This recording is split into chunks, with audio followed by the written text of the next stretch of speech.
Okay, welcome back. Today we are going to cover another very important landmark judgment, that is the Vaman Rao case 1981. Okay, I will be talking about the issues and finally we will reach to the conclusion, the crux of the judgment. But before I proceed, please subscribe the channel so that you can regularly get the updates. Okay, and I have already uploaded the judgments right from 1950 till 2020, and also at the top I button, you can see at the top right corner there's an I button. Just click on that and you will reach to all those study material. Okay, now let's proceed.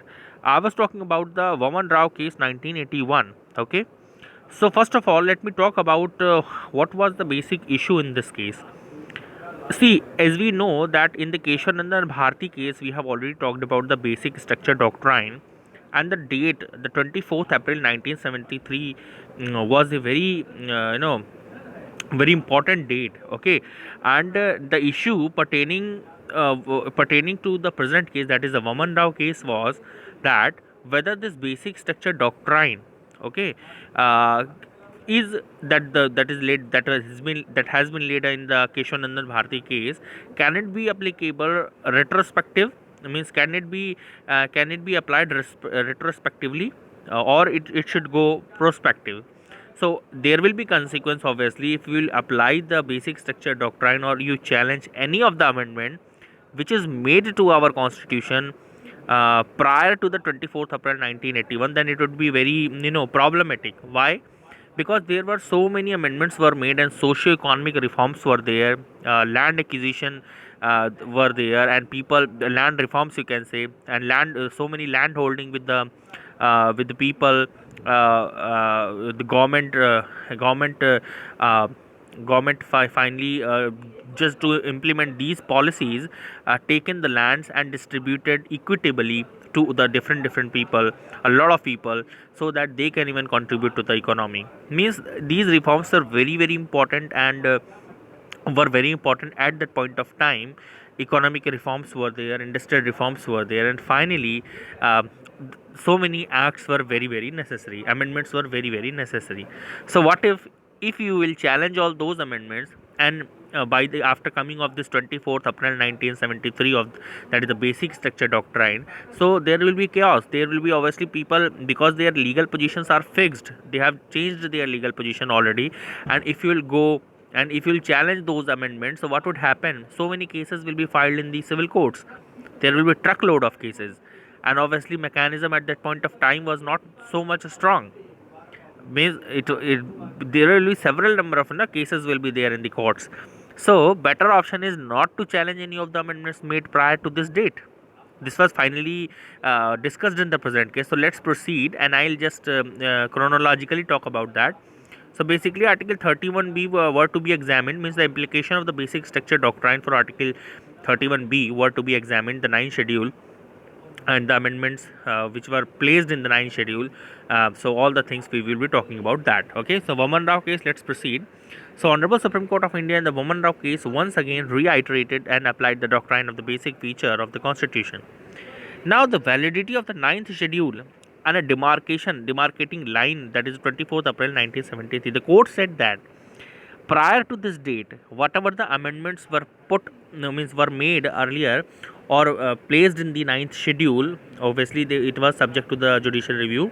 So at that point of time, whatever the amendments were kept in the 9th schedule, or the changes which have been made already in the constitution, just or and obviously for the land reforms, the idea was the land reform, social economic reforms. So it is not good to challenge uh, all those on the basis of this doctrine. Means this date after, means prior to this date, if you are challenging, that will create a problem.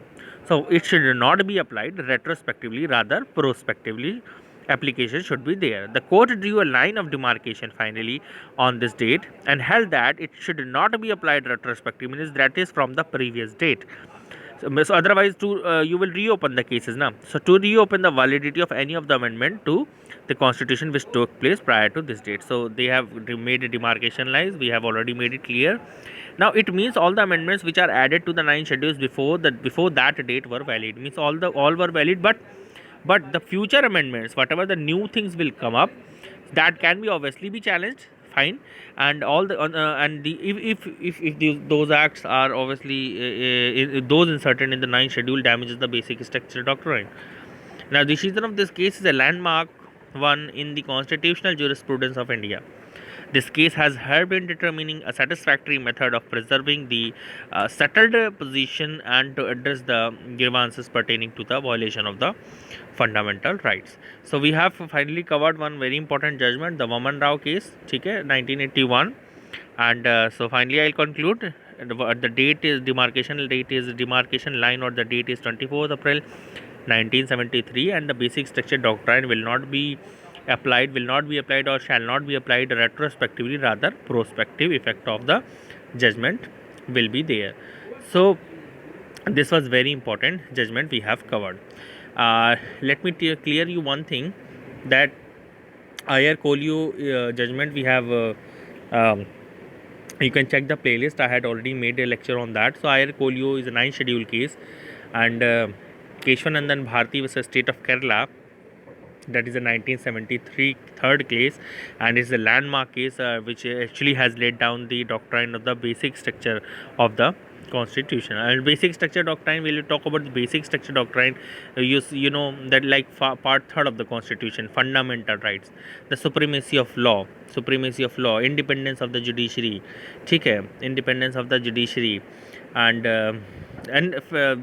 means there are so many things which are there in our constitution which are considered to be the essential spirit of our constitution. हमारे संविधान का वो essential spirit है, and it should not be hampered. So whatever the new things are coming, if they are violating the part third, that is the fundamental rights, so all these things can be checked on the touchstone of the basic principle of the constitutions. And also if they violate the fundamental right, अगर वो fundamental right को violate करते हैं तो they can be declared as unconstitutional. तो ये तो हमने खैर केशवानंदन भारती केस में डिस्कस कर दिया था. और I R Coelho is a 9th schedule case, वो भी अभी हम I will make a separate lecture on that, but I had already make some means this judgment I R Coelho I have already worked upon that, and it is also there in my playlist. So this was all about the Vaman Rao case. Okay, please mention in the comment box section if I was very fast, and what are the improvements I should make. Okay, and finally thanks for listening. God bless to everyone. Take care and all the very best.